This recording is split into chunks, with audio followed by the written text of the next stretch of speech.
안녕하십니까, 박병욱입니다. 22대 국회는 정상적으로 개원식을 안 했죠. 시작부터 한 이제 2달 정도가 지나고 있습니다만은, 우리 국민들한테 보여주는 것은 계속 탄핵 얘기죠. 탄핵 얘기고. 그래서 참 여러 가지로 국민들을 피곤하게 하고, 또는 이제 좀 걱정스럽게 만들고, 그런 점이 있는데, 오늘 아침에 그 중앙일보의 중앙시평의 난에 서울대 언론정보학과 교수님이시네요. 김은미 교수님이 글을 써놓으셨는데,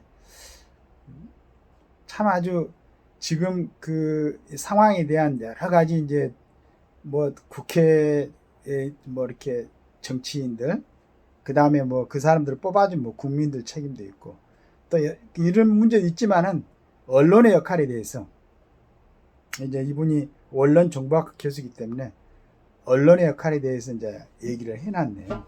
이 부분을 한번 읽어보면서 전부는 아니지만은 지금 이러한 사항을 좀 정리할 수 있는 그런 부분에 공헌을 할 수도 있겠다. 잘 쓰면은, 정말로 잘 쓰면. 그러니까 이제 어차피 정치하는 사람들이랑 내 편 갈라가지고 서로 싸우기도 하고 그러는 모습을 보이는데, 그 언론 글을 쓰시는 분들은 진짜 이제 국가 국민을 위해서 이런 사람들, 참 정치인들 보면은 다는 그렇지 않지만은 참 억지 부리고 철부지 같고 이기적이고 그런 모습이 보이잖아요. 이런 사람들이 자기들 이제 어떤 갖고 싶은 거 갖기 위해서 그렇게 억지를 부릴 때 언론이 중간에서 정확하게 어떻게 해야 되는가를 갖다가 일러주는, 그리고 앞에서 끌어당겨주는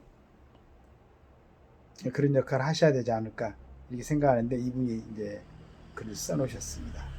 연출한 것 같은 장면이었다. 미국 대선 후보 트럼프는 총탄이 길을 스친 순간에도 일어서 군중들을 향해 주먹을 드높이 들고 싸우자를 외쳐댔었다. 놀라운 이야기꾼이 이 장면이 그림이 된다는 것을 순간적으로 간파한 것이다.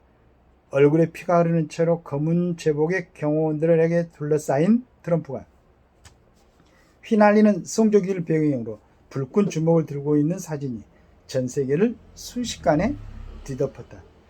조회수를 올리는데 최적화된 플랫폼에서 한번 시선을 끈 콘텐츠는 알고리즘 추천과 공유를 타고 들불처럼 퍼진다.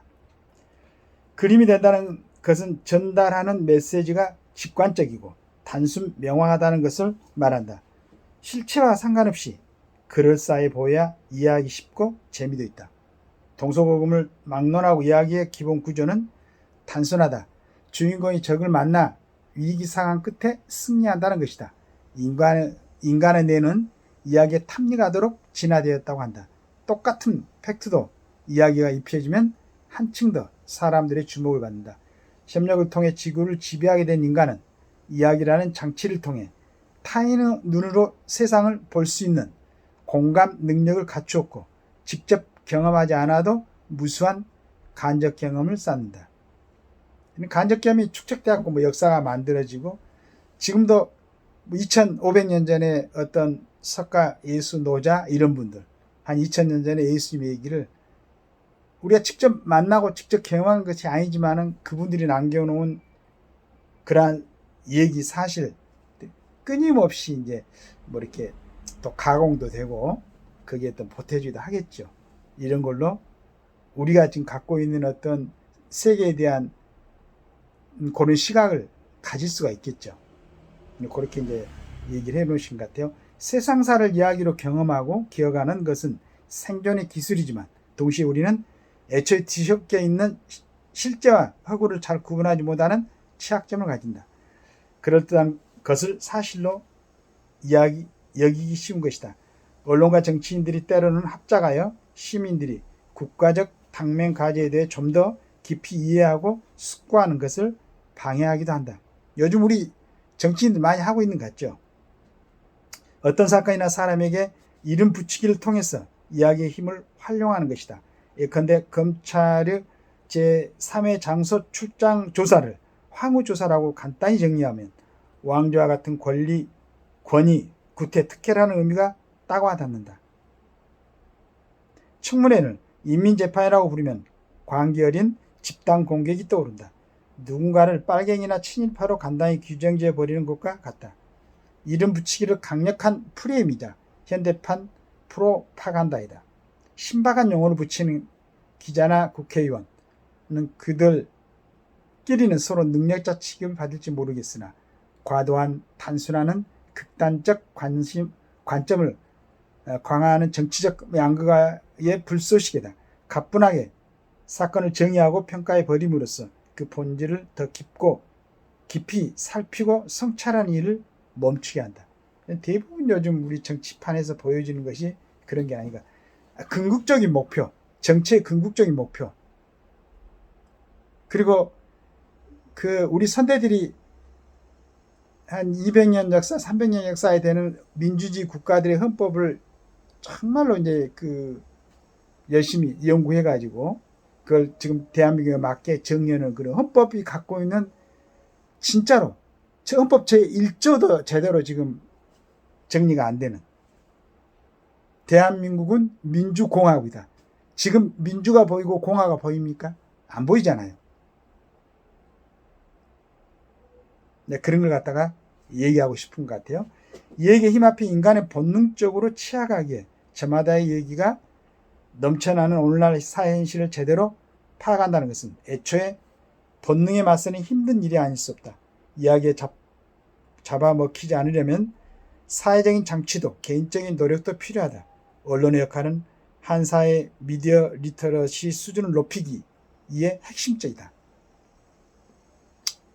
그래서 리터러시라는 것은 아마 문자라든가 기록물 같은 것을 보고 이제 정보를 획득하는 또 이해하는 그런 능력을 말하는 것 같은데 미디어로 있을 때는 좀 더 접근하기가 이제 어려울 수도 있겠죠. 이런 부분을 얘기를 한 것 같습니다. 일상이 온통 플랫폼을 통해 매개되는 현대사회에서 미디어 리터러시는 사회적으로 구성되는 것이지 예고가나 습득하듯이 오롯이 개인의 배우고 연습에서 길러야하는 어떤 역량이 아니다. 주변의 마음이 평온을 유지하기에 정치 뉴스를 보지 않는다는 지인이 부쩍 늘었다. 뉴스를 보고 있자면 기분만 나빠지고 피로감이 쌓인다는 것이다.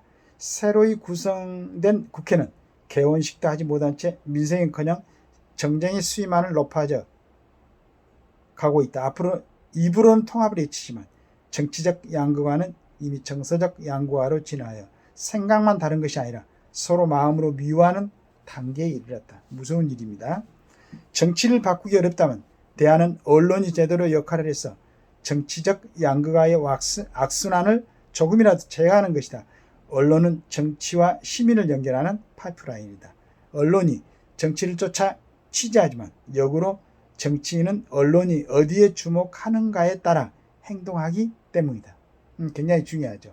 언론이 어떻게 쓰인가, 언론이 국민들한테 어떤 영향을 주는가, 국민들이 어떤 시각을 갖도록 언론이 유도를 하고 있는가 라고 이제 생각을 한다면 정치인들도 언론을 주목할 수밖에 없겠죠. 그때 언론이 제대로 쓴다면은 언론 정책 현안에 관한 정치인의 행보와 법안에 관해서만 주목을 하고 데이터를 쌓고 들춘다면 정치인들이 이를 외면하기 어렵다.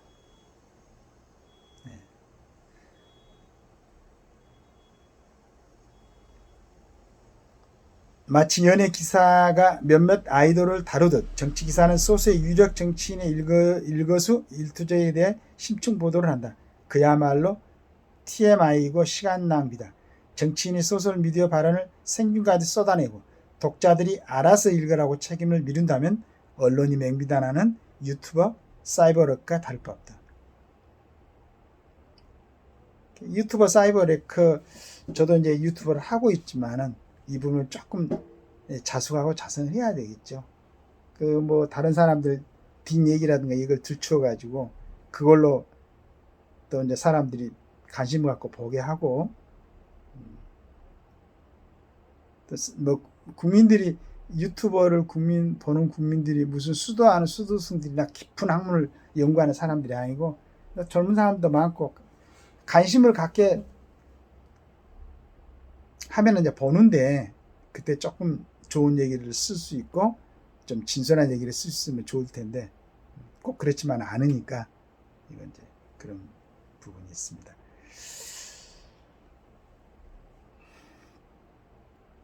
끝없이 심각이 지는 정치적 양극화의 고리를 어디서든지 꺼내야 한다.